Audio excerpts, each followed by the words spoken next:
இளங்கோ, என்னாச்சு? பாட்டு எழுத ரொம்ப நாளா வரல. உங்களை நம்பி தானே இந்த படம் இருக்கு, ஆல்பம் இருக்கு. நீங்க என்னன்னா இன்னும் எழுதாம இருக்கீங்க? சார் உடம்பு சரியில்லை சார், அதனால வர முடியல. பாட்டு எழுதணும்னு சொன்னீங்க. சரி, ஓகே. சோழர்களுடைய ஆட்சி, ஆளுமை, வெற்றி, திறமை இது எல்லாத்தையும் சொல்ற மாதிரி உங்களுக்கு தீனி போடுற மாதிரி ஒரு பாட்டு. கொடி கொடி கொடி பறக்க பட படத்து துடி துடி துடி துடிக்க, அந்த மாதிரி நாம ஆரம்பிக்கலாமா? ஒரு வேகம். இந்த பாட்டு வந்து ஒரு ட்ரக் மாதிரி. இதுக்குள்ள பூந்து அந்த விஷயங்களை எல்லாத்தையும் நீங்க அப்படி உள்ள உட்காந்து எழுதுறீங்க.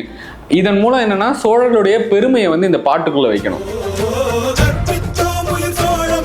ஒரு ட்ரக் மாதிரி வேணும்னு சொல்றீங்க, சோழர்களுடைய பெருமையெல்லாம் சொல்லணும்னு சொல்றீங்க.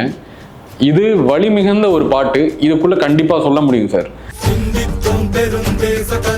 சிந்தித்தோம் பெரும் தேச கனவினை சந்தித்தோம், அந்த மாதிரி ஒரு சந்த நயத்தில் எழுதட்டுமா? பாட்டுடைய பல்லவிலே வந்து சோழர்களை வச்சு எழுதுங்களேன். அந்த வலி, வேதனை, ரணம் இது எல்லாமே இந்த பாட்டுக்குள்ள இருக்கும்.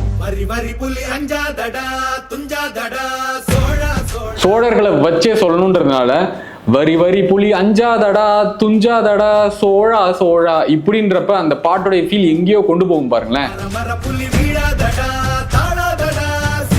2 மணி நேரத்துல எழுதிட்டீங்களே இந்த பாட்டை. 2 மணி நேரத்துல இந்த பாட்டை நான் எழுதுறதுக்கு காரணம் ஏஆர் ரஹ்மான் ஒரு டியூனு, நீங்க சொன்ன சுச்சுவேஷன் தான் சார். சார், பாட்டை இவ்வளோ கஷ்டப்பட்டு எழுதியிருக்கேன். இந்த 2K கிட்ஸ் இந்த பாட்டை எடுத்து சூப் சாங்னு ஏதாவது சேர்த்துட போறாங்க சார். ஆனா இது சோழர்களுடைய சூப் சாங் தான்.